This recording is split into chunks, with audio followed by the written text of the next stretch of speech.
Ako si Isabella. Yaya ako ni Justin pero naging mommy niya ako. Paano? Halika't ikukwento ko sa inyo ang aming love story. Nakaupo si Justin sa gilid ng mesa. Sa harap niya ay malamig na kanin at tira-tirang ulam. Tahimik lang siya habang nakayuko. Hindi niya kayang kainin ang pagkain na nakahain. Pumasok si James sa loob ng bahay mula sa business trip. Nagtataka siya kung bakit ganoon ang itsura ng anak niya. "Anak, Daddy's home!" Excited na sabi niya pero hindi man lamang sumagot ang bata at sinulyapan lamang siya. "Bakit parang hindi ka masayang makita ako? Teka, bakit ganyan ang kinakain mo? Nasaan ang ulam na inihahanda dito sa mansyon? Madami namang laman ng ref natin." "Yan lang daw pong para sa akin, Daddy." "Sino nagsabi niyan?" Biglang napatingin si James sa kasambahay na nagmamadaling lumapit. "Pasensya na po sir, ako na lang nagbigay niyan pero hindi ko huyan desisyon. Ayaw kasing ibigay ni Ma'am Liza ang pagkain ng bata." Sumilip si Liza, hawak ang isang baso ng wine.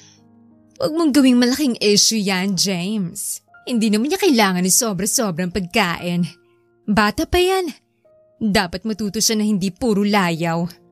Umiirap, malamig ang boses na sabi ni Liza. "Liza, anak ko yan. Hindi siya pwedeng tratuhin na parang alila dito. Pagkain niya na to walang masama kung bigyan siya ng sobra-sobra. Kaya nga ako nagpapakahirap para sa kanya." Galit na sabi ni James. "Kung palagi mo siyang pagbibigyan, lalaki siyang spoiled. Tsaka, hindi ba ako nang nag-aasikaso rito habang wala ka?" Tumaas ang tono ni Liza, halatang hindi nagpapatalo. Lumapit ang kasambahay. Hawak ang balikat ng bata para ipagtanggol ito. "Sir, hindi ko po kayang manahimik na lang. Ilang beses ko na pong nakita na pinapagalitan si Justin ng wala namang dahilan. Tinataboy, pinapagalitan kapag humihingi ng pagkain. Kaya't ako nang laging umaalalay." Namumula na sa galit si James. Tumingin kay Liza. "Wala kang karapatang saktan o pabayaan ng anak ko. Kung hindi mo kayang mahalin siya, ibig sabihin wala kang lugar dito sa bahay na to." Biglang nag-iba ang ekspresyon ni Liza. Nawala ang yabang at napalitan ng kaba. Nilapag niyang hawak na baso sa mesa at mabilis na lumapit kay James. "James, patawarin mo ko. Hindi ko naman sinasadya na tipiring ng bata. Siguro napagod lang ako sa araw-araw na pag-aalaga at hindi ko na napansin na nasasaktan ko na siya. Hindi ko siya gustong pabayaan. Siguro hindi lang ako marunong magdisiplina dahil wala pa naman akong anak. But trust me, I just want the best for your son dahil magiging anak ko na din siya kapag ikinasal na tayo." Malambing pero nanginginig ang boses ni Liza. Nagulat ang kasambahay sa biglang pagbabago ng tono ni Liza. Pero nanatili siyang tahimik. Hinahaplos ang balikat ng bata. "Kung totoo yung sinasabi mo, dapat simula ngayon, magbago ka. Hindi pwedeng ganito sa anak ko. Ayoko marinig na nagugutom o pinapagalitan siya ng walang dahilan." Matatag na sabi ni James. Naluluha si Liza. Mahigpit na hinawakan ang braso ni James. "Mangangako ko, James. Susubukan ko itama. Bigyan mo pa ako ng pagkakataon. Please?" Napalunok si James. Ramdam ang bigat ng sitwasyon. Tumingin siya sa anak na nakayakap sa kanya, saka sa kasambahay na halatang nag-aalala. "Sige, pagbibigyan kita, Liza. Pero tandaan mo, hindi ako magdadalawang isip kung ulitin mo pa. Ano kong una at huling dahilan ng lahat ng desisyon ko." Napaiyak ang bata at mas mahigpit na yumakap kay James. Tahimik na napangiting kasambahay. Hindi dahil napatawad si Liza, kundi dahil alam niyang pinili pa rin ng ama ang kapakanan ng kanyang anak. Samantala, si Liza ay nagpunas ng luha at ngumiti ng pilit. Parang nagtatago ng ibang emosyon. Ngunit halata sa tingin ng kasambahay na hindi ganoon kadali magbagong isang tao. Sa veranda ng mansyon, tahimik ang gabi. Hawak ni James ang isang tasa ng kape habang pinagmamasdan si Isabella na inaayos ang kurtina. Lumapit siya at nagsalita. Isabela, gusto kong magpasalamat sa iyo. Mahinahon ang boses ni James. Po, sir? Para saan? Nagulat na tanong ni Isabela. Kung wala ka, hindi ko malalaman ang tunay na nangyayari kay Justin. Lagi kang nariyan para ipagtanggol siya. Hindi ko alam kung paano ko pasasalamatan ng malasakit mo. Tumingin siya kay Isabela ng seryoso. Napayuko si Isabela na tila nahihiya. Sir, hindi po kailangan ng pasasalamat. Ang importante lang sa akin ay hindi napapabayaan si Justin. Para na rin po siyang anak ko. Niilang nasabi ni Isabela. Ngiti ang gumuhit sa labi ni James. Bakas ang pasasalamat. Iyan ang dahilan kung bakit ako kampante na nandito ka. Isa kang kayamanan sa bahay na to, Isabela. Hindi ko yun kakalimutan. Napakahirap makahanap ng kasambahay na may totoong malasakit. Wala po yun. Masaya po kong alagaan si Justin. Kinabukasan, habang nasa dining area sila, kumakain si Justin habang si James at Liza ay kaharap niya. Maaliwalas ang mukha ni Liza habang nagsasandok ng sopas. Justin anak, kainin mo tong sabaw. Masustansya yan. Niligyan ko yan ng gatas at carrots. Gusto ko kasi laging malakas ka. Malambing na sabi ni Liza. Napangiti si James na tila masaya sa nakikita. Salamat, Liza. Natutuwa akong nag-e-effort ka para kay Justin. Siyempre, mahal. Para sa'yo, gagawin kong lahat. Gusto kong dumating ang araw na maging isang masayang pamilya tayo ni Justin. Ngunit nang tumalikod si James para sagutin ang tawag sa telepono ay nag-ibang mukha ni Liza. Napatigil si Justin at nakitang malamig ang tingin ni Liza. Bilisan mong kumain. Huwag kang maarte. Kung ayaw mong ubusin, huwag kang umasa na bibigyan pa kita ng iba. Malamig na sabi ni Liza habang nakasulyap kay Justin. Agad namang nilapit ni Isabela ang baso ng tubig kay Justin sa kamahinang bumulong. Huwag kang mag-alala, Justin. Andito ako. Kumain ka ng dahan-dahan. Napangiti si Justin ng bahagya. Kahit ramdam ang takot kay Liza. Pagbalik ni James sa mesa, muli na namang nagbago ang tono ni Liza. Oh, Justin, mabutit inuubos mo na. Good boy ka talaga. Malambing na sabi ni Liza. Pero baka sa mata ni Isabela ang lungkot sa nakikita niyang pagpapanggap. Hindi naman siya magkaroon ng lakas ng loob na isuplong ang dalaga dahil baka lalo lang pag-inita ng bata o mas malala kung gagawa ito ng paraan para masisante siya. Hindi na niya mapoprotektahan ang bata kapag napalaya siya sa mansyon. Si Isabela ay 25 anyos lamang pero mukhang bata siya para sa kanyang edad. Ika nga ay baby face siya. May maamong muka na kahit walang kolorete ay litaw ang natural na ganda. May makinis na kayumangging balat na kumikislap sa ilalim ng araw at mga mata na laging may bakas ng kabaitan at malasakit. Ang kanyang buhok ay mahaba at laging nakapusod, bagay na nakadagdag sa pagiging simple niya. Madalas siyang nakasuot ng simpleng uniforme ng kasambahay, ngunit kahit sa ganoong ayos ay halata ang mahinahong karisma na dala niya. Halika na, Justin. Maligo ka na at patutulugin na kita. Marahang sabi ng dalaga nang matapos kumain ng bata. Salamat po. Pwede po bang kwentuhan niyo muna ako ng storybook bago ko matulog? Nagniningning ang mga mata ng bata. Oo ba? Basta good boy ka ha? Nakangiting sabi ni Isabela. Apa! Halatang excitement sa mga mata ng bata.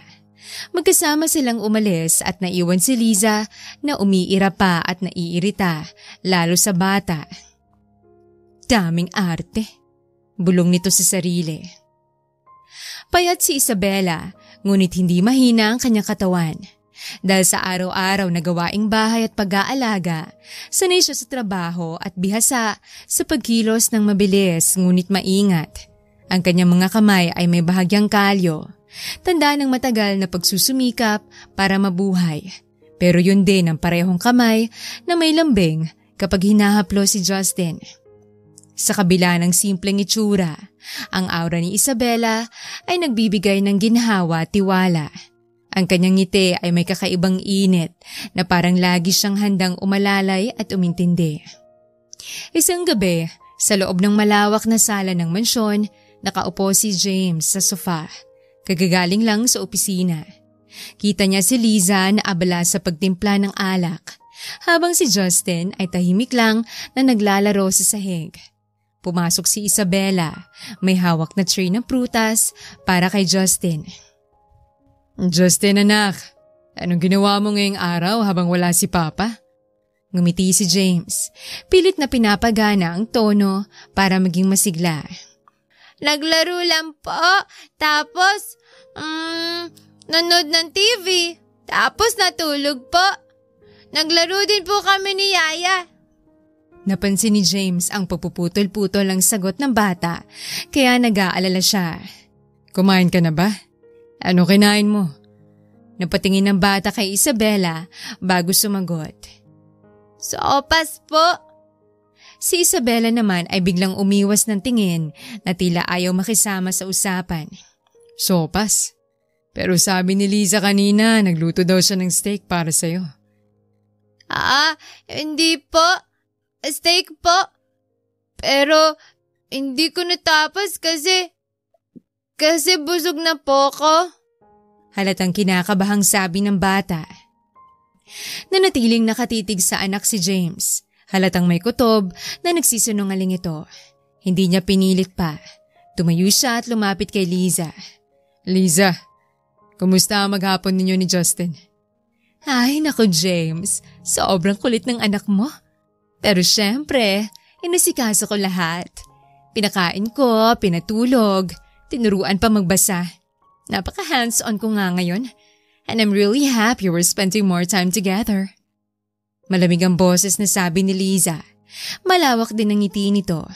Ngumiti ng pilit si James, pero ramdam niyang parang scripted ang lahat ng sinasabi ni Liza. Sa kusina, pagkatapos umalis ni Liza, ay naiwan sina James at Isabela. Tahimik ang dalaga habang hinuhugasan ng mga pinggan. Lumapit si James sa kanya. Isabela, napansin mo ba kanina? Parang hindi tugma ang sinasabi ni Justin at ni Liza. Siguro po, sir. Nalilito lang si Justin. Alam niyo naman, bata yan. Kabadong sabi niya.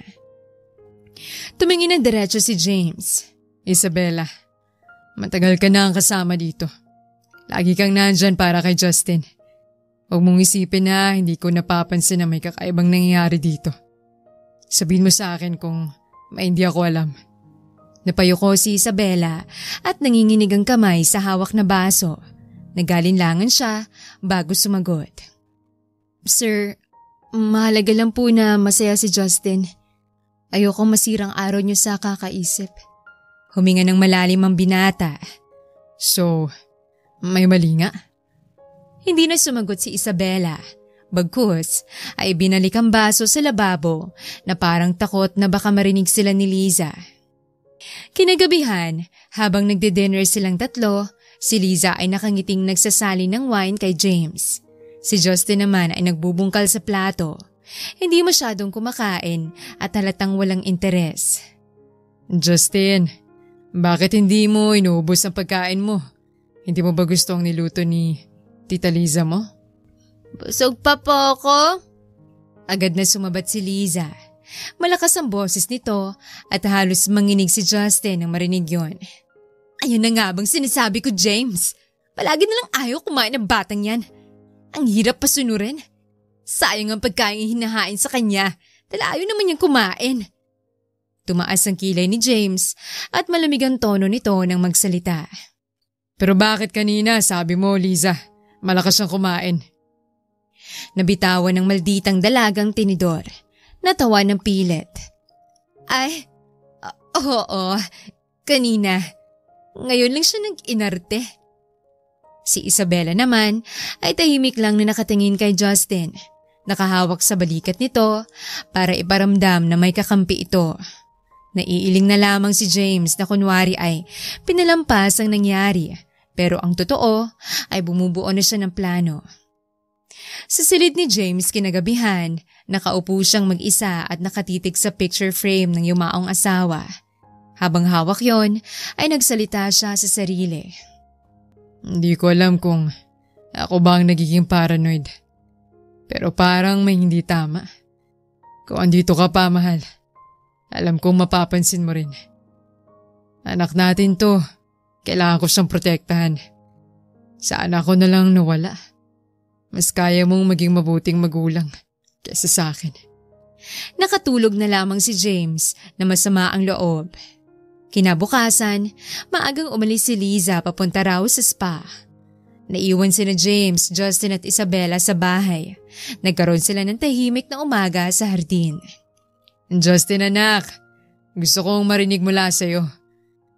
Kamusta ang tita Liza mo kapag wala si Daddy? Si Justin ay napatingin na lang kay Isabella. Parang humihingi ng tulong. Ngunit ngumiti lang si Isabella. Parang sinasabing magsabi siya na totoo at susuportahan siya nito. Minsan po, galit siya. Lagi niya akong sinisigawan. Tapos, hindi po ako pwedeng humingi ng ibang pagkain. Sabi niya, sapat na yung tira. Kainin ko daw po kung anong nasa plato ko. Minsan po, hinihila din niya ako sa tenga. Mahina, halos pabulong na sabi ng bata na halatang nagpipigil na maiyak. Si James, parang tinamaan ng kidlat. Napakagatlabi siya habang nagpipigil ng emosyon. Bakit hindi mo sinabi agad kay Daddy anak? Nagkibit-balikat lamang ang bata at halos umiyak na. Sabi niya, kapag nagsumbong ako, aalis siya at kasalanan ko yun. Malungkot ka daw po kapag nawala siya. Ayoko pong malungkot ka, Daddy. Napapikit si James. Nanikip ang dibdib.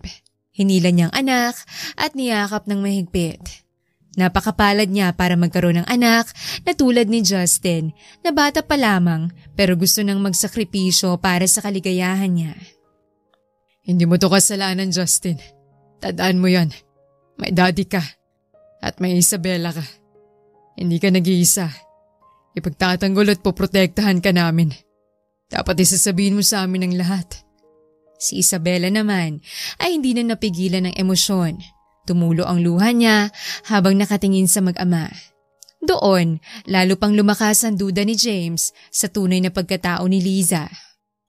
Pasensya na din po kayo kung hindi ko sinabi agad ang totoo. Pinotektahan ko naman si Justin sa abot ng mga kaya ko pero kapag isinumbong ko daw kasi si Ma'am Liza, palalayasin niya ako. Sir, kapag pinalayas po ko, hindi ko na po mapoprotektahan ng bata. Kabadong paliwanag ng dalaga. Huwag ka mag-alala. Hindi naman ako galit sa'yo. Naintindihan kita. Kinagabihan ay dumating si Liza galing spa. Nakangiting parang walang nangyari. Lumapit siya kay James, pilit na sweet. Hi, honey.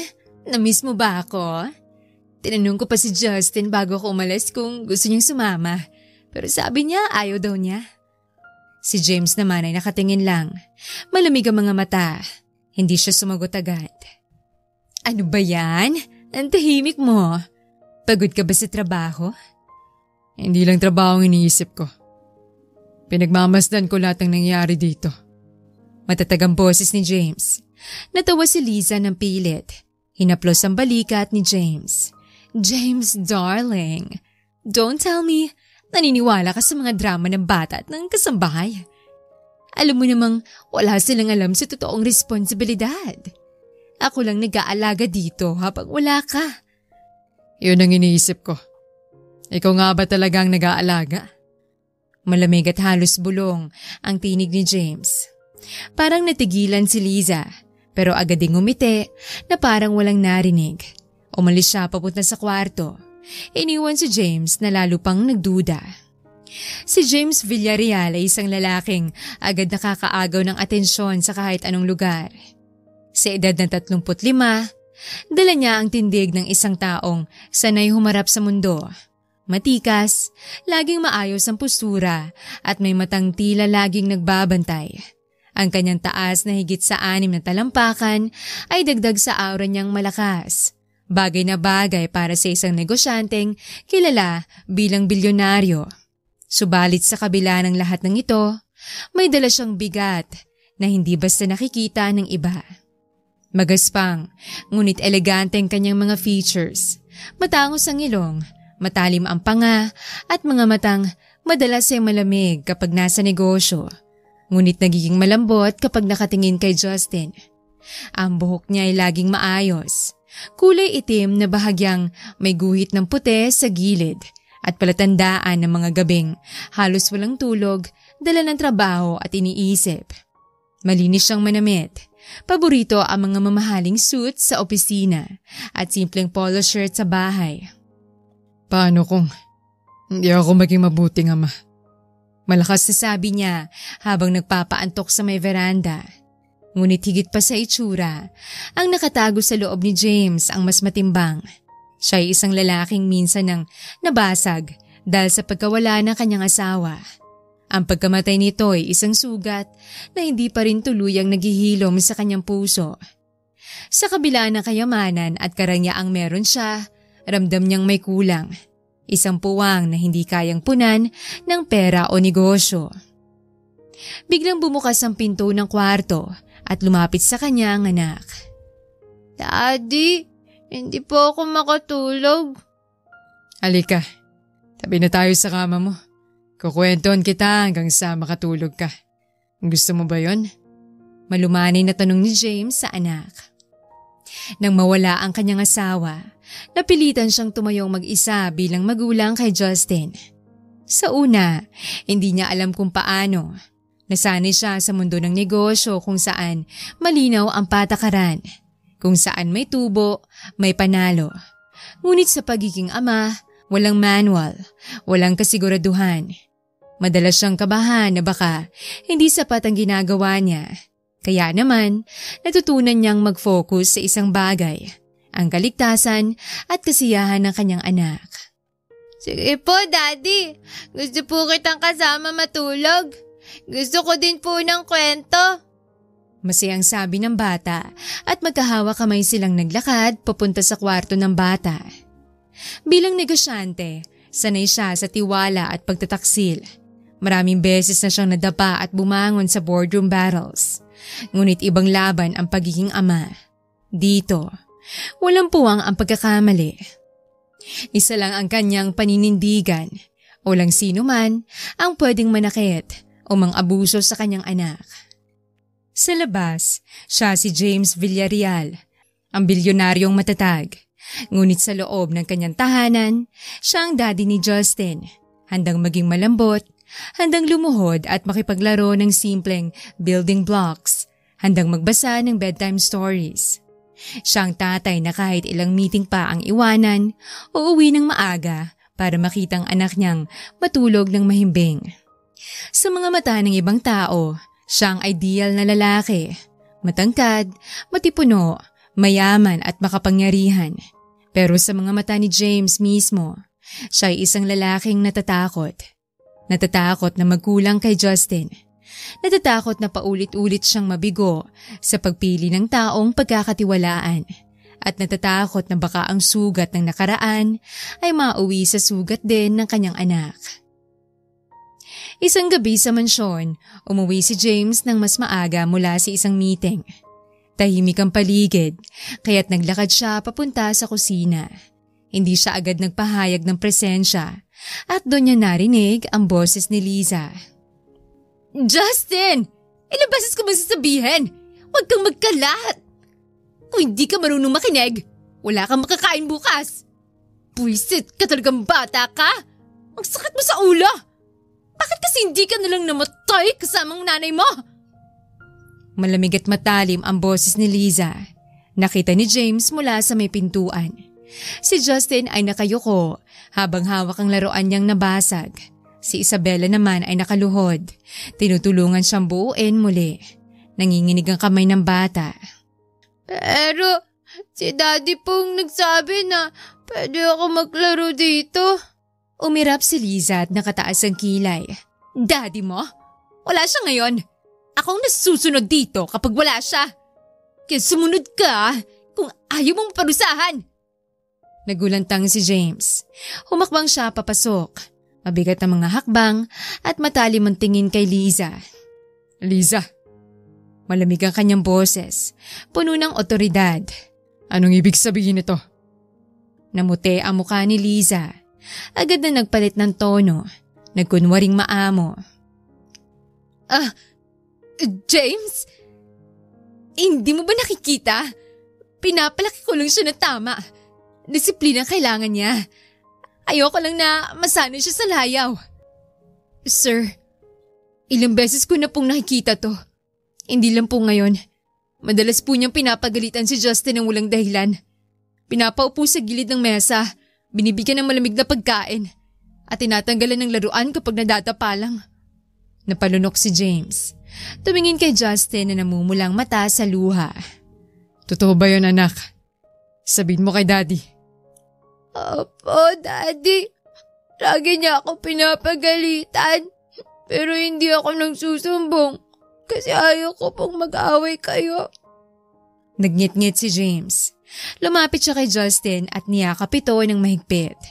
Pagkatapos ay tumayo siya at tumingin kay Liza na ngayon halatang hindi na makapagsalita ng maayos. Wala kang karapatang gawin to sa anak ko. Wala kang karapatang ipakita sa akin ang isang muka habang ibang ginagawa mo kapag wala ako. James, please. Mahal kita. Ginagawa ko lang to para sa ikabubuti ng anak mo. Hindi mo ba nakikita? Kung palagi mo siyang pinapabayaan, lalaki siyang mahina. Umiiyak at desperado si Liza. Mahina? Ang pagiging bata hindi kainaan. Ang kailangan niya ay pagmamahal, hindi takot. Ang kailangan niya ay kalinga, hindi pagmamaliit. At kung yan ang konsepto mo ng pag-aalaga, wala ka lugar dito. Galit pero kontroladong boses ni James. Lumapit si Liza. Pilit hahawakan ang kamay ni James. James, huwag mo akong iwan. Ako lang kasama mo simula nang mawala ang asawa mo. Ako lang nandito. At dahil doon, mas mabigat ang kasalanan mo. Pinagkatiwalaan kita. Pinapasok kita sa buhay namin. At anong ginawa mo? Sinaktan mo ang pinakamalagang tao sa akin. Matigas at malamig ang mga mata ni James. Nahulog ang baso mula sa kamay ni Liza. Lumikha ng malakas na tunog. Nanginginig siya habang napapaatras. James, please. Isa pa. Bigyan mo ako ng pagkakataon. Humahagulgol si Liza. Tapos na, Liza. Malamig ang tinig ni James. Napaiyak si Justin. Hawak ang kamay na kanyang daddy.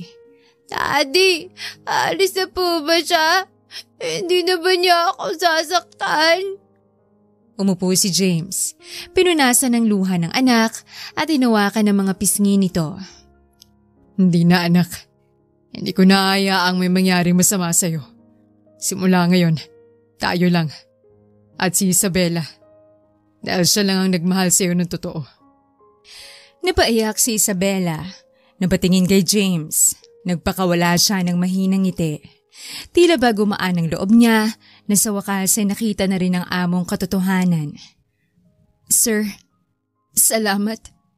Hindi ko po hiningi na mapansin niyo pero hindi ko rin po matiis na manahimik. Si Justin ang mahalaga. Lumingon si James kay Isabela. Ramdam ang bigat ng lahat ng nangyari. Ngunit sa kanyang mga mata, may kasamang pasasalamat.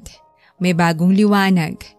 Unti-unti na niyang nakikita kung sinong tunay na nagmamahal at kung sinong karapat-dapat manatili sa tabi niya ng kanyang anak. Si James ay nasa kwarto ni Justin. Hawak ang maliit na backpack ng bata. Nakaupo si Justin sa kama habang si Isabela ay tumutulong mag-ayos ng mga gamit. May kakaibang kislap sa mata ni James. Isang bagay na matagal nang nawala matapos mamatay ang kanyang asawa. Anak, Daddy will make it up to you. Ngayong weekend, wala munang trabaho. Wala munang meetings. Tayong tatlo, pupunta tayo sa Enchanted Kingdom. Talaga po, Daddy? Promise? Sa totoo pong Enchanted Kingdom? Napatalon siya sa tuwa. Oo anak, Daddy's promise. Mag-enjoy tayo. Ikaw ang boss ngayon. Nakangiti at tumango si James. Natawa si Isabela. Hawak ang mga damit na ipapasok sa bag. Boss na pala si Justin ngayon. Ano pong unang utos ng bagong boss? Kailangan po si Daddy sasakay din sa Ferris wheel at sa roller coaster. Hindi pwede na ako lang. Nakatawa at excited si Justin. Roller coaster? Aba, parang mahirap yata yan ah. Napakunot ang noo ni James. Kunwari natatakot. Sir James, bawal lumatras. Utos ng boss yan. Nakangisi si Isabela. Nagtawanan silang tatlo. Kita kay James ang gaan ng loob na tila ba natututo siyang ngumiti muli ng natural. Sa Enchanted Kingdom, agad na bumungad ang makukulay na ilaw at malalaking rides. Nakahawak si Justin sa kamay ni James habang si Isabela ay nakasunod. Hawak din ang kabilang kamay ng bata. Para silang isang totoong pamilya. Wow! Ang laki po ng castle! Daddy, parang fairy tale! Halos pasigaw na sabi ng bata at hindi maitagong excitement. Yes anak, fairy tale para sa'yo. Natutuwa ako at masaya ka. Nakangiti si James habang nakatingin sa anak. Napangiti si Isabela, ngunit lihim din siyang tinamaan sa sinabi. Napatingin siya kay James at sa unang pagkakataon ay nakita niyang masaya ito mula sa puso. Sumakay sila sa carousel. Si Justin ay nasa kabayong degulong, nakataas ang dalawang kamay sa tuwa.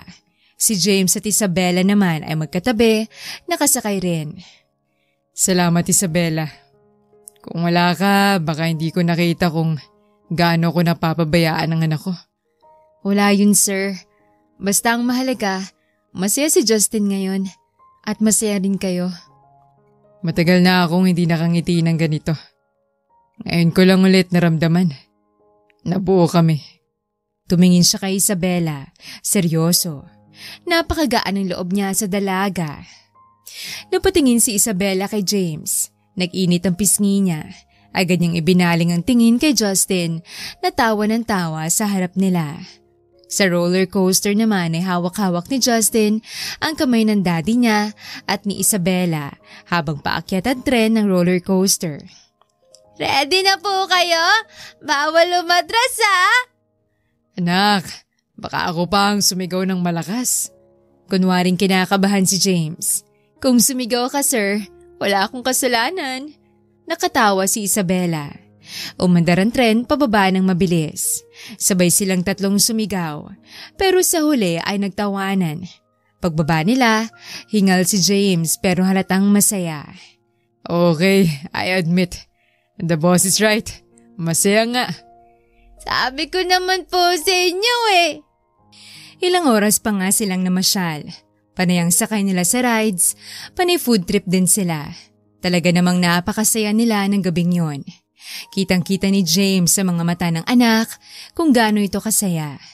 Hindi din niya maipaliwanag kung bakit para bang nahuhulog na siya kay Isabela. Marahil dahil malayong-malayo ito kay Liza. Habang lumulubog ang araw, kumain sila ng cotton candy. Si Justin ay nakaupo sa gitna ni na James at Isabela. Ang maliit na bata ay nakahilig sa balikat ng kanyang daddy. Antok na pero nakangiti. Ito ang pinakamasayang araw namin. Simula nang mawala ang asawa ko. Salamat, Isabela. Mahina ang boses ni James habang nakatingin kay Isabela. Walang anuman sir. Ang totoo po, masaya rin ako. Ngumiti siya ng marahan. Nagtagpo ang kanilang mga mata. Puno ng pasasalamat at kakaibang init. Sa gabing yon, nagsimula ang bagong yugto. Hindi na lang bilang amo at kasambahay, kundi bilang tatlong taong unti-unting bumubuo ng isang totoong pamilya. Mula sa masayang araw nila sa Enchanted Kingdom, umuwi sila bitbit ang alaala ng tawa, cotton candy at rides.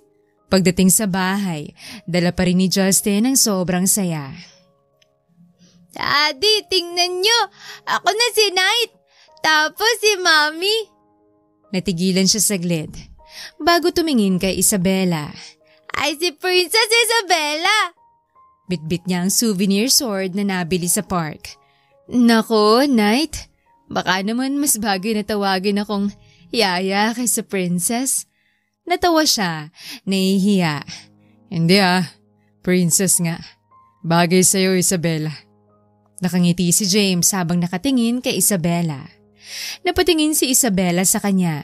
Sandaling nagtagpo ang kanilang mga mata. May init na hindi nila maipaliwanag. Agad siyang bumaling kay Justin para takpan ang pamumula ng pisngi. Habang nasa kusina, si Isabela ay nagluluto ng simpleng ulam, fried chicken at sinigang para sa hapunan. Si James ay nakaupo sa mesa, hawak-hawak ang juice na binili nila kanina. Si Justin naman ay tumatakbo-takbo, excited pa rin. Daddy, tulungan natin si Princess Isabela. Ano? Daddy magluluto? Anak, baka masunog ang bahay natin. Natawa si James. Ay nako sir, hindi yata kayo marunong maghiwa kahit bawang. Umirap siya ng pabiro. Excuse me, marunong ako maghiwa ng bawang. Hindi lang pantay-pantay. Kunwari nagmamalaki si James. Nagtawanan sila. Tumayo si James at lumapit kay Isabela. Kinuha niya ang chopping board at sinubukang maghiwa ng bawang. Paghiwa niya, sobrang kapal ng isang piraso at sobrang nipis ng isa. Ay, Diyos ko, Sir James. Bawang ba to o sibuyas na hindi maintindihan? Huwag niyo na pong pilitin. Halakak ni Isabela habang hawak ang tiyan. Daddy, ang pangit ng hiwa mo. Mas magaling pa ako dyan eh. Tumatawa rin si Justin. Oo pinagtutulungan niyo na ako. Okay, fine. Ako na lang taga-tikim. Kunwari na offend si James. Kinagabihan ay naghapunan sila ng sabay-sabay. Parang tunay na pamilya. Si Justin, nakaupo sa gitna, kumakain ng fried chicken. Si James at Isabela ay magkatapat. Justin, nag-enjoy ka ba today? Opo, Daddy. Pinakamasayang araw sa buong buhay ko. Promise. Pero sana po, lagi tayong ganito. Natahimik sandali si James at Isabela. Pareho silang napatingin sa bata, na tila inosente lang sa bigat ng sinabi niya. Gagawin ni Dading lahat para maging masaya ka palagi, anak. Kasama na si Isabela. Malumanay ang tinig ni James. Oh, Justin, lagi akong nandito para sa'yo. Mahina ang boses niya habang nakangiti.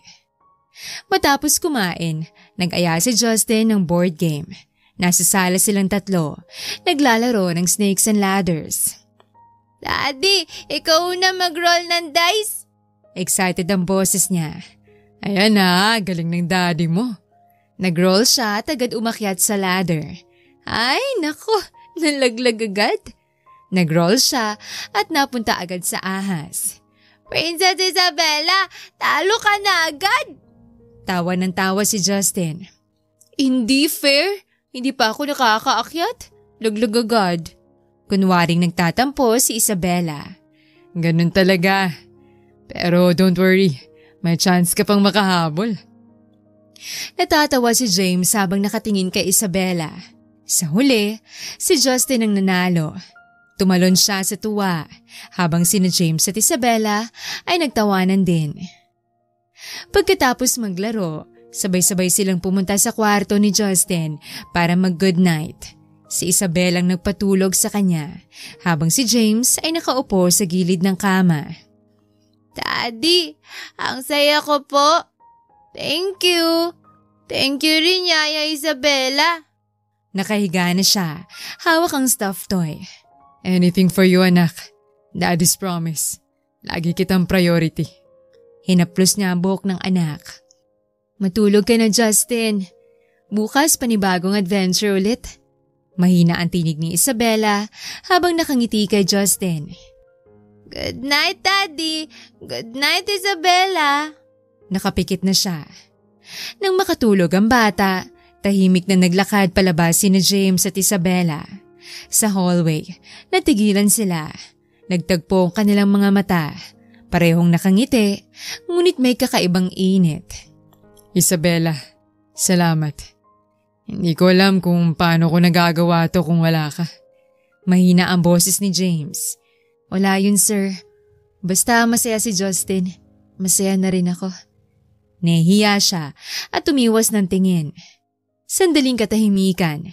Ramdam nilang pareho ang tibok ng kanilang puso.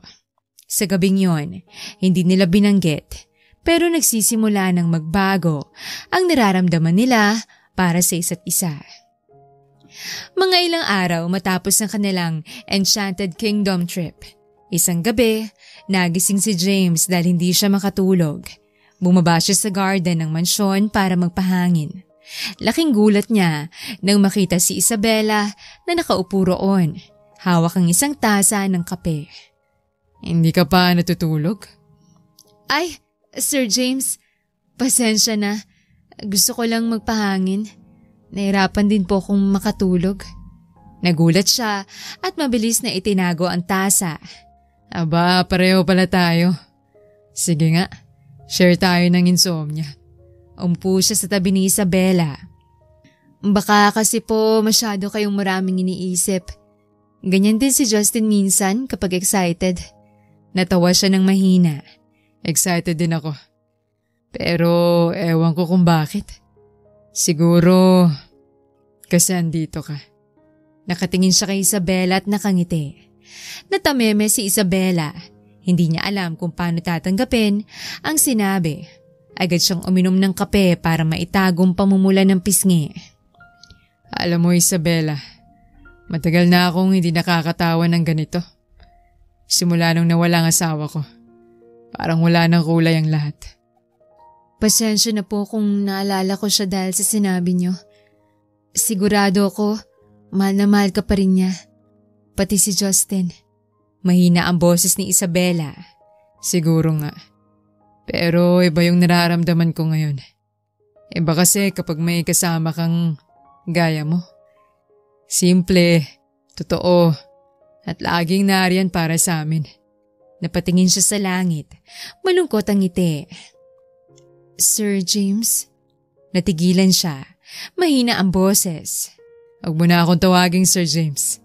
James na lang. Mas magaan pakinggan. Lalo na kapag ikaw ang tumatawag.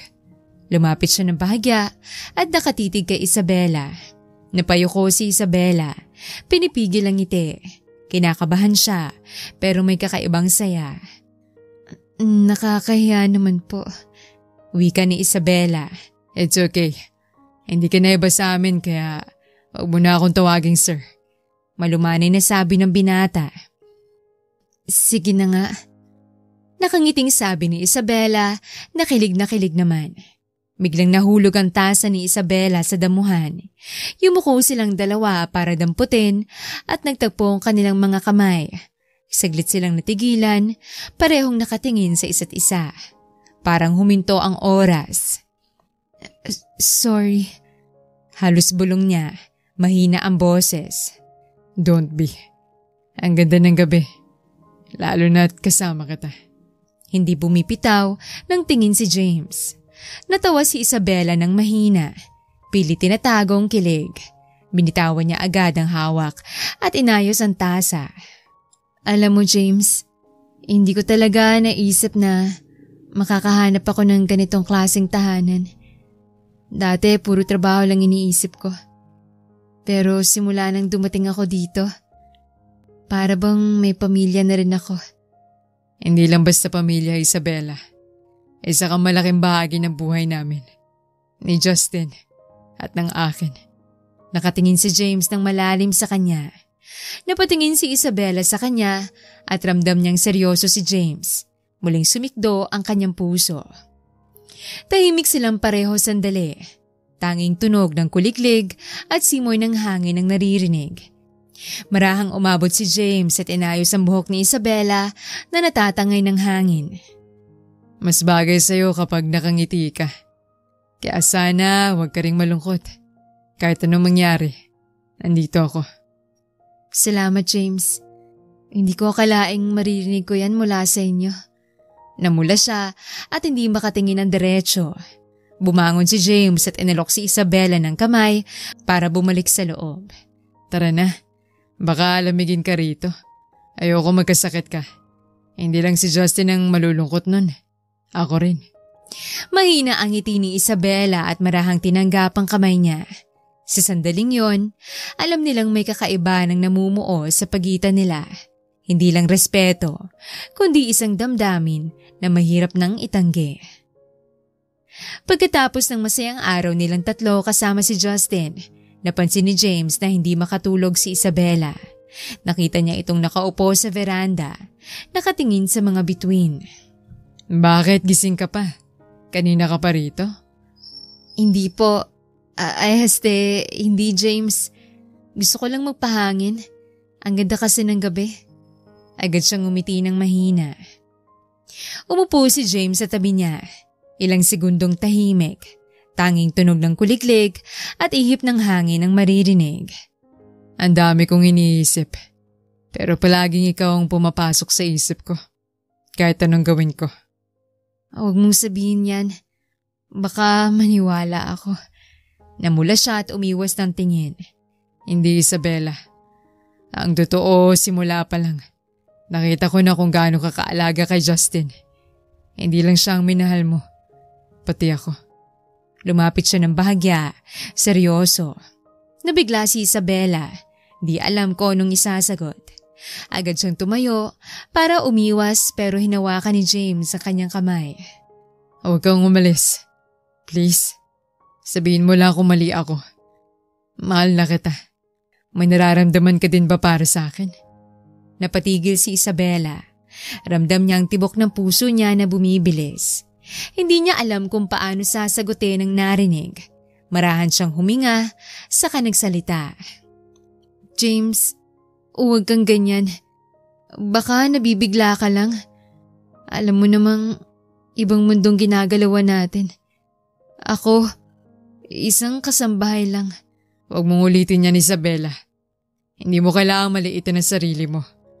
Sa akin, ikaw ang babaeng pinakamahalaga. Seryosong boses ni James, walang bahid ng biro. Napatitig si Isabela sa kanya. Kitang sinseridad sa mga mata ng binata. Unting-unti siyang nanginig. Hindi na dahil sa lamig, kundi dahil sa damdaming matagal na niyang tinatago. James, bakit ako? Mahina ang boses niya, nanginginig. Kasi ikaw ang kasama ko sa hirap at saya. Ikaw ang nandyan para kay Justin. Ikaw ang nagpapagaan ng bigat na dala ko. At sa tuwing kasama kita, para akong buo ulit. Lumapit siya ng konti, diretsong tingin kay Isabela. Nangilid ang luha sa mga mata ng dalaga. Hindi niya alam kung iiyak ba siya sa saya o matatakot sa nararamdaman. Hindi ko kailanman nakita ang mundo mo bilang mababa. Ang nakita ko lang ay ang puso mong marunong magmahal ng totoo. Isa kang babae na hindi ko kayang palampasin. Mahigpit ang hawak niya sa kamay ni Isabela. Napaiyak ng mahina si Isabela. Pinahid ni James ang luha niya gamit ang mga daliri. Huwag ka nang umiyak. Kasi sa bawat luha mo, lalo na ako nagmamahal sa'yo. Mahal din kita, James.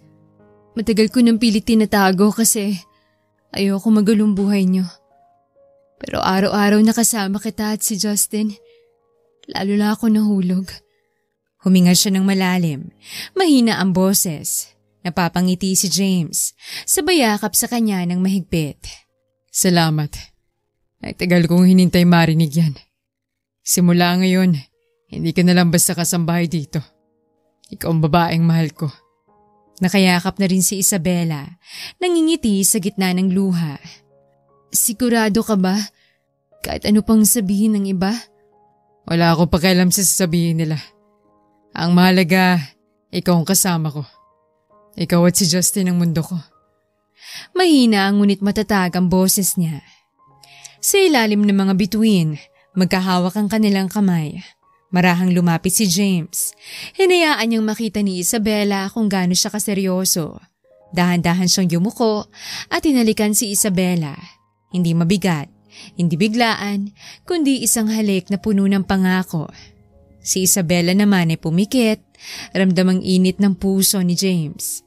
Nang maghiwalay ang kanilang labi, parehong nakangiti at parehong nanginginig sa kilig. Hindi ko akalaing mangyayari to. Parang panaginip. Kung panaginip man to, ayoko magising. Grabe ka naman. Pero seryoso, masayang-masaya din ako ngayon. Nakangiting sabi ni Isabela. Hawak kamay silang dalawa habang bumabalik sa loob ng mansyon. Bago sila pumasok, tumigil si James at tumingin kay Isabela. Simula ngayong gabi, girlfriend na kita, Isabela. At gagawin ko lahat para hindi ka magsisi na minahal mo ko. Si Isabela ay tumawa ng mahina, nangingiti ng totoo. At ako, gagawin kong lahat para palaging masaya ka. Para kay Justin, para sa ating tatlo. Hindi ako magsasawang alagaan at mahalin kayo. Kayong dalawang buhay at kaligayahan ko. Nagpatuloy silang pumasok.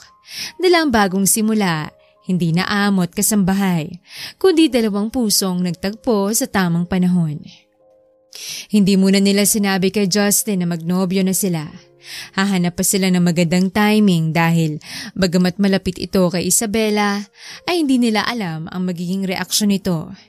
Nagplano silang dalhin ang bata sa Pampanga para sa outdoor movies at hot air balloon experience. Tuwang-tuwa si Justin at maaga itong nagising ng araw na yon. Excited na excited siya dahil pangako ng kanyang daddy na pupunta sila sa outdoor movie house at hot air balloon. Sa isip niya, hindi lang ito simpleng gala kundi bonding nilang tatlo. Siya, si Daddy James at si Isabela na parang second mommy na sa kanya. Paglabas niya ng kwarto ay naabutan niya nag-aayos ng bag si Isabela. May baon na tubig, extra damit at ilang snacks. Si James naman ay abala sa pag-check ng schedule ng mga movies. Daddy, Yaya Isabela, ready na ako. Tumakbo siya palabas, suot ang maliit na backpack niya. Ang aga mo namang gumising, Justin. Halata tuloy na excited ka. Nakangiting sabi ni Isabela habang inaayos ang buhok ng bata. Nilagyan pa niya ito ng tuwalya sa likod dahil pawisan ito. Siyempre, first time po nating manonood ng movie sa outdoor. Tapos kasama pa kayong dalawa. Best day ever! Itinaas nito ang mga kamay at nagtatatalon pa. Best day ever agad. Baka pagod ka na agad mamaya. Natatawang biro ni James. Habang isinasabit ang shade sa kanyang polo. Palagi ito naka-formal clothes pero ng araw na yon ay naka-Lacoste white polo shirt lamang siya at walking shorts. Malayo sa masungit na dating niya kapag may meetings. Tatay na tatay ang dating niya ng araw na yon. Hindi po, promise Daddy. Papanoorin ko po lahat ng movies. Lahat? Sigurado ka? Natatawang asar ni Isabela. Halatang masaya itong makasamang mag-ama. Hindi ako susuko, promise po. Sige, tatandaan ko yan. Pero kapag naiyak ka, alam mo na si Isabelang sasalo sa'yo. Halakak ni James. Ala, ako pa talaga. Di ba dapat ikaw? Daddy niya? Kasi baka mas kumalma siya kapag ikaw ang kasama. Alam mo naman, ikaw na yatang superhero niya. Biglang namula si Isabela. Napansin niyo ni Justin at agad siyang nang asar. Kita niyo na, bagay talaga kayo. Justin. Nagkunwaring seryoso si James pero halatang pinipigil ang tawa. Ikaw talaga, Justin. Sige na nga, tara na bago pa ako lalong pahiya dito. Pagdating nila sa venue ay mas lalong lumiwanag ang mukha ni Justin. Iginala nito mga mata sa malawak na parke. Lahat ng activities ay tila nangaakit sa kanya. Si James ay hindi mapigilang mapangiti habang pinagmamasdan ng anak na sobrang saya. Daddy, Yaya Isabela, unahin natin yung hot air balloon. Hot air balloon agad? Akala ko ba lahat ng movies ay panonoorin mo muna? Oo nga, pero gusto ko rin makita kayong dalawa na sumakay sa hot air balloon. Aba, tama si Justin. Sige Isabela, sabay tayo. Ah? Ako pa talaga? Parang ang awkward naman. Hindi! Ang cute kaya tingnan. Promise! Nang magabi na ay kumain sila sa isang restaurant sa loob ng park. Si Justin ay masayang kumakain ng spaghetti at fried chicken habang walang tigil sa pagkukwento ng mga paborito niyang activities. Si James at Isabela naman ay tahimik na nagkakatinginan. Parehong natutuwa na masayang-masaya si Justin. Daddy, Yaya Isabela, promise uulit tayo dito next time. Oo anak, kahit pa ulit-ulit pa, basta masaya ka. Basta hindi na ako papayag sa hot air balloon. Paano kung hawakan ko ulit ang kamay mo? James! Napahalakak si Isabela habang tinatakpan ng muka. Ay nako, bagay talaga kayo. Sana kayo na lang maging mami ko, Isabela. Tahimik bigla. Parehong natigilan sina James at Isabela. Parehong napatingin kay Justin na walang kamalay-malay sa bigat ng sinabi niya. Justin, wag mong sabihin yan. Isa lang ang mami mo at wala makakapalit sa kanya. Pero mahal din kita. Akong Yaya Isabela mo. Malumanay na sabi niya. Anak, huwag kang mag-alala. Laging may lugar si Isabela dito sa buhay natin. Yay! So parang family na talaga tayo. Masayang sabi ng bata. Kinagabihan habang pauwi sila, tahimik si James habang pinamasdan sina Justin at Isabela na nakatulog sa sasakyan. Doon niya na-realize na kompleto na ulit ang buhay niya. Hindi man planado, dumating si Isabela sa tamang oras para maging ilaw hindi lang sa anak niya kundi pati na rin sa puso niya. Makalipas ang ilang araw ay nag-date naman si Isabela at James. Malamig ang simoy ng hangin sa Tagaytay. Ang ilaw ng mga gusali sa ibaba ay kumikislap na parang mga bituin na bumaba mula sa langit. Sa veranda ng isang tahimik na cafe, nakaupo sina James at Isabela. May mainit na tsokolate sa harap ni Isabela at kape naman para kay James. Tahimik silang nakatanaw sa malayo, parehong nakabalot sa lamig ng gabi. Ang ganda ng tanawin, no?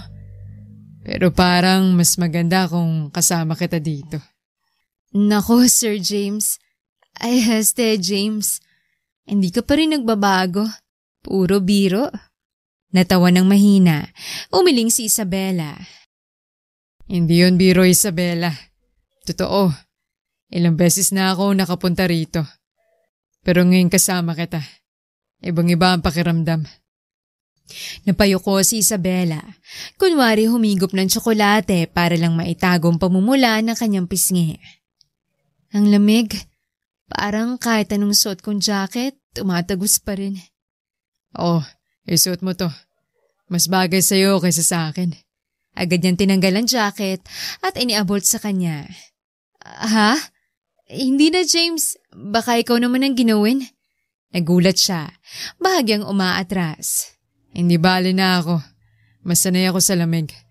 Pero ikaw, parang nanginginig na eh. Pilit niyang inilagay ang jacket sa balikat ni Isabela. Napatitig si Isabela kay James habang inaayos nitong jacket. Sandali siyang natigilan ng lapit. Ang init ng presensya niya, taliwas sa malamig na hangin sa paligid. Salamat, mahina niyang sabi. Hindi bagay sa'yo magyelo. Mas bagay sa'yo yung umiti tumawa. Gaya ng ginagawa mo kapag kasama mo si Justin. Nakangiti si James habang nakatitig sa kanya. Napatawa ng mahina si Isabela, pero halata ang hiya sa kanyang muka. Lumipas ang ilang sandali na tahimik lang sila. Parehong nakatanaw sa tanawin sa ibaba. Pagkatapos ay si James ang muling nagsalita. Isabela. Bakit? Tumingin siya. Seryosong tono ng boses ni James. Gusto ko magpasalamat sa'yo.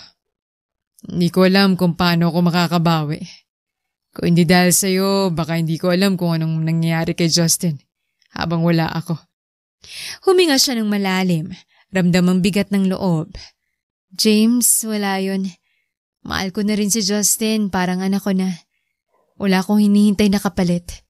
Masaya na ako kapag nakikita kong nakangiti siya. Malumanay, agad siyang umiling. Yun ang dahilan kung bakit sobra akong humahanga sa'yo, Isabela. Kahit hindi mo dugo si Justin, pinoprotektahan mo siya. Minahal mo siya.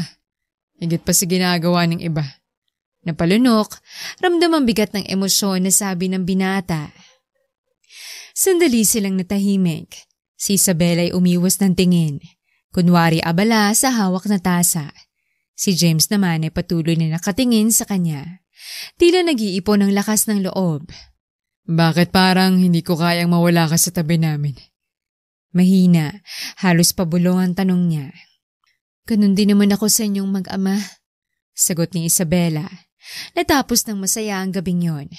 Napadalas nga ang pamamasyal nila. Madalas silang magkasama. Palagi din nilang isinasama si Justin. Makalipas ang ilang linggo, tahimik ang gabi. Malamlam ang ilaw ng mga parol at fairy lights na nakasabit sa mga puno sa paligid. Sa gitna ng isang pribadong garden restaurant, nakahain ng mesa para sa dalawa.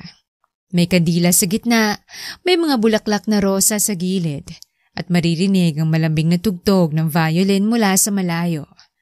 Magkaharap sina James at Isabela, parehong nakadamit formal, ngunit simple. Kita sa kanilang mga muka ang kakaibang saya at pananabik. Tahimik ang gabi sa isang sikretong garden restaurant sa Tagaytay. Malamig ang simoy ng hangin, ngunit ang paligid ay nag-aalab sa mga ilaw ng fairy lights na nakapulupot sa mga puno at poste. Sa gitna ng hardin ay isang mesa para sa dalawa. May puting tablecloth, pulang rosa sa gitna, at 2 kandilang nakasindi na tila sumasayaw sa hangin. Magkaharap sina James at Isabela. Simple ngunit eleganteng suot ni Isabela, isang konserbatibong damit na kulay pastel blue, bahagyang lumulutang sa malamig na hangin. Ang buhok niya inayos lang ng konti, pero lalo itong nagbigay diin sa kanyang natural na ganda. Samantalang si James ay naka-long sleeves na kulay navy, medyo nakasuot ng relaxed fit, bagay na bagay sa kanyang pagiging cool ngunit gentleman. Si James ay nakangiti habang inaayos ang upuan ni Isabela bago ito umupo. Alam mo ba, Isabela, first time kong mag-book ng ganito? Sabi nila dapat daw kapag espesyal ang babae, dapat espesyal din ang lugar. Natawa ng mahina si Isabela sabay umiling. Nako James, hindi mo na kailangan gumastos ng ganito. Kahit simpleng tapsilugan lang, masaya na ako. Basta kasama kita. Umupo na rin si James at nagkunwaring seryoso. Hindi pwede. Tapsilugan? Para sa'yo? Isabela, baka pagalitan ako ni Justin kapag nalaman niyang hindi kita dinala sa maganda at romantic na lugar. Napakunot ang noo ni Isabela at napatawa. Si Justin pa talagang magiging judge? Nakangiti si James, nagbibirong seryoso. Siyempre, siya ang pinaka-importanteng tao sa buhay natin. Kung ayaw niya, baka hindi ka na makasama sa susunod naming trip. Natawa ng malakas si Isabela at tinakpan ng bibig. Grabe ka talaga. Kung ano-ano na lang. Tumawa rin si James.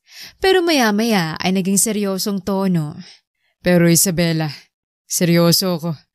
Gusto ko iparamdam sa'yo na espesyal ka. Dahil para sa akin, ikaw ang pinakamahalagang babae sa buhay ko ngayon. Napatingin si Isabela sa kandila.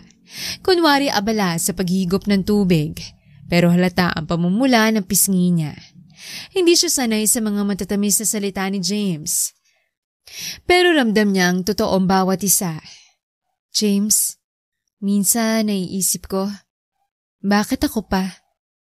Ang daming babaeng mas bagay sa'yo.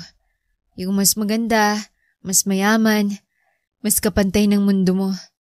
Ako, simpleng babae lang. Walang may pagmamalaki.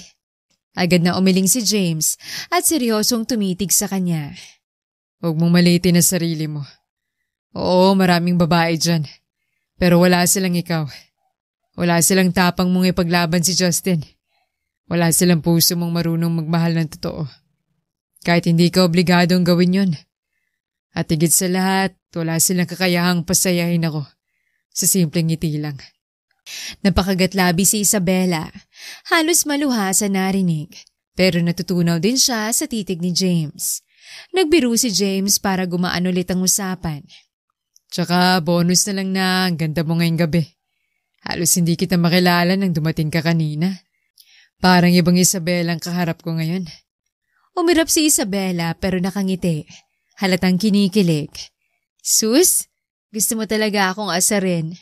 Umiling si James sa kangiti ng may lambing. Hindi totoo. Sa totoo lang, kung araw-araw kitang makikita ng ganito, baka tuluyan na akong mawala ng kontrol. Napakurap si Isabela at natahimik. Ramdam niya ang mabilis sa tibok ng puso niya. Hindi niya alam kung matatakot ba o matutuwa. Kaya siya na lang ang nagbago ng usapan. O siya, kumain na tayo. Baka lumamig ang pagkain. Umorder na sila ng steak, pasta at simpleng red wine. Habang kumakain, hindi maiwasan ang banter at kurot ng kilig sa pagitan nila. Pinagmasdan ni James si Isabela habang naglalagay ng sauce sa steak niya. Alam mo, ang galing mo. Kahit simpleng bagay, parang may lambing. Natawa si Isabela at tumingin sa kanya. James, sauce lang to. Hindi magic. Ngumiti si James ng maloko. Ewan ko sa'yo. Basta sa akin, lahat ng ginagawa mo may magic. Napailing si Isabela pero hindi maitago ang pamumula ng pisngi niya. James, baka masobrahan ka na sa wine. Natawa si James. Hindi ako nalalasing sa alak, Isabela. Nalalasing ako sa presensya mo. Napalunok si Isabela. Hindi makapaniwala sa narinig.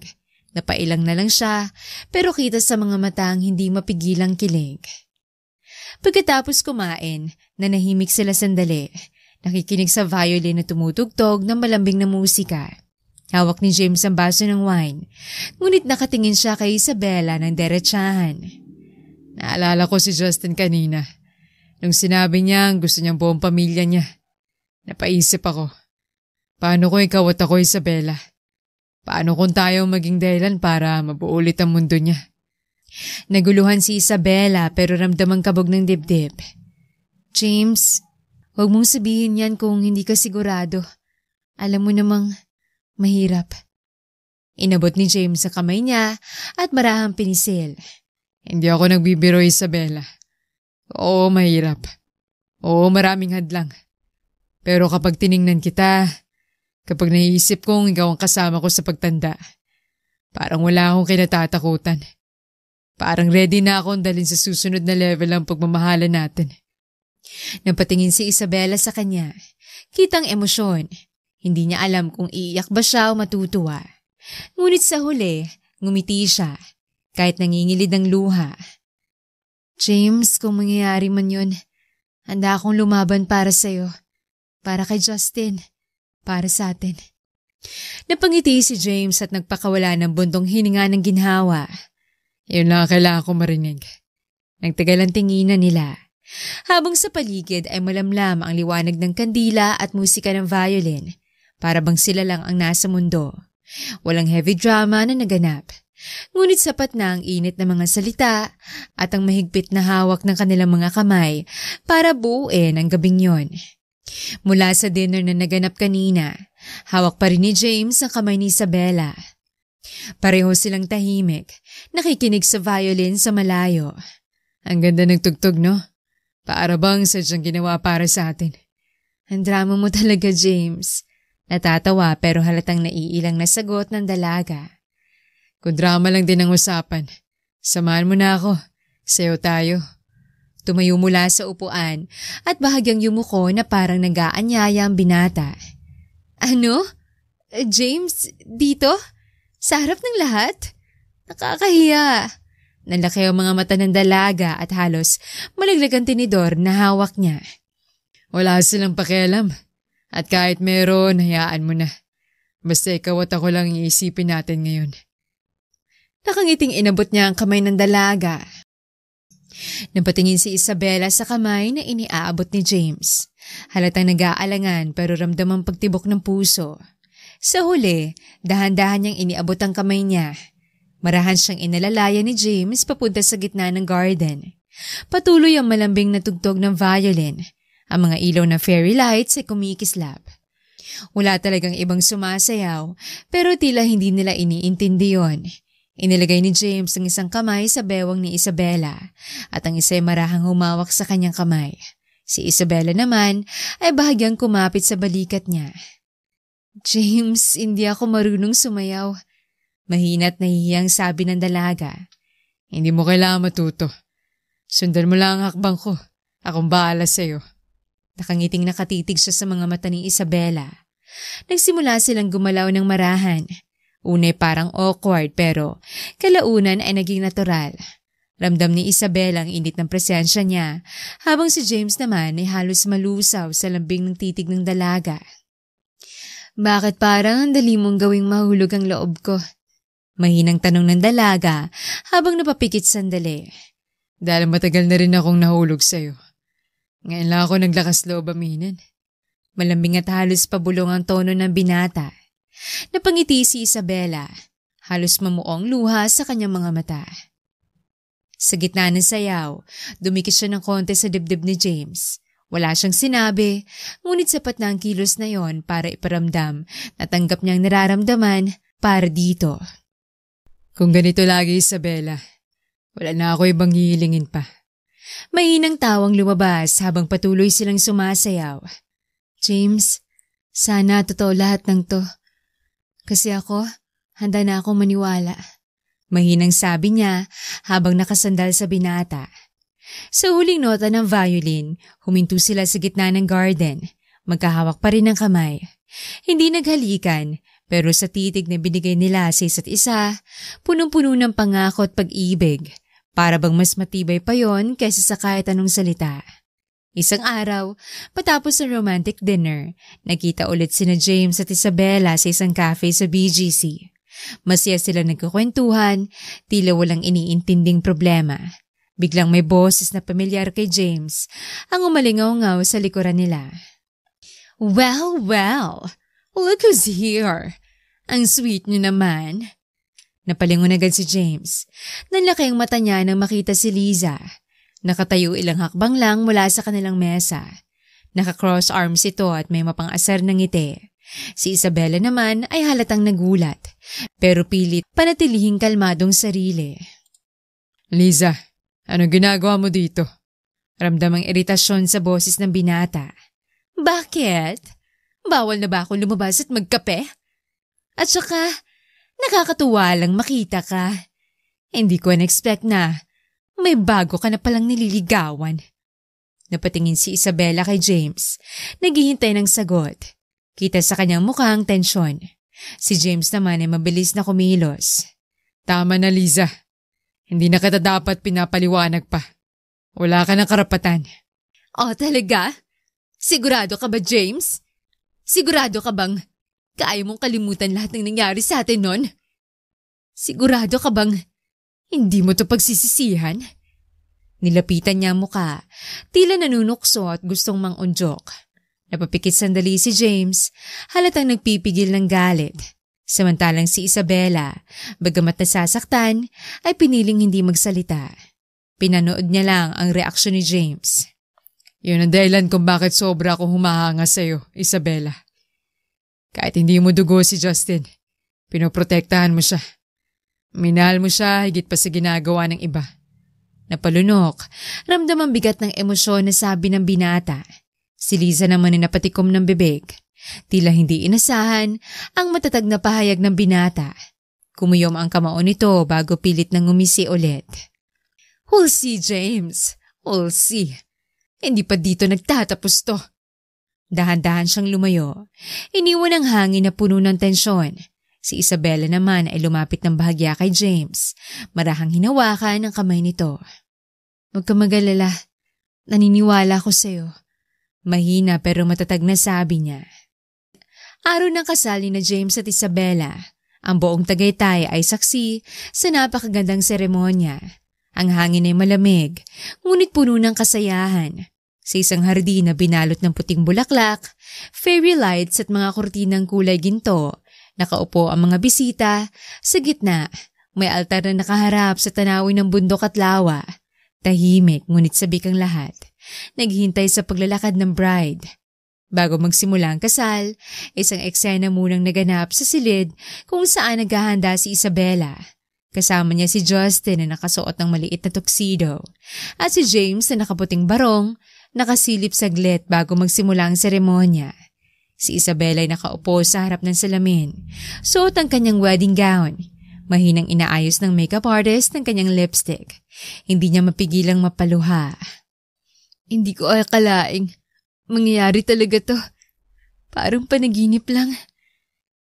Ngiting abotenga si Justin habang nakatingin sa kanya.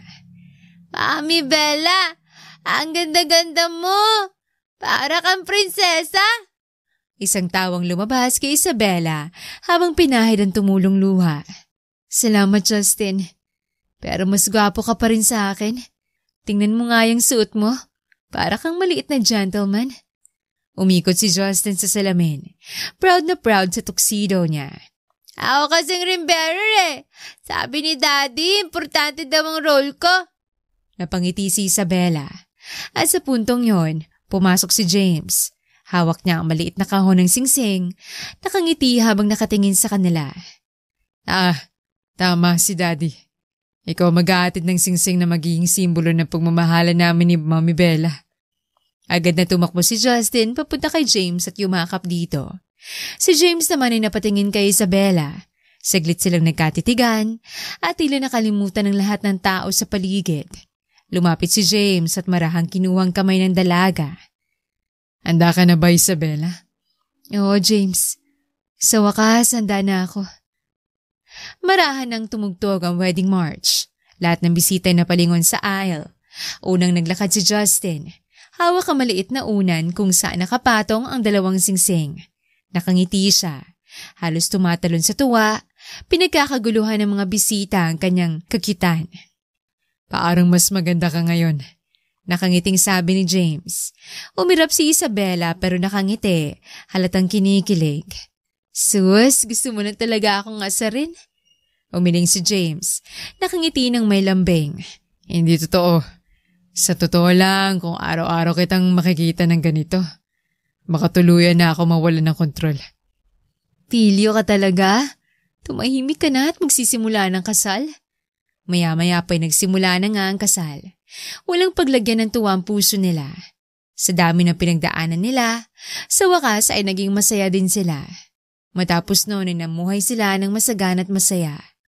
Makalipas ang 1 taon, ay nagkaroon sila ng isa pang baby girl. Naging matagumpay ang mga negosyo ni James at si Isabela naman ay isang happy stay-at-home mom.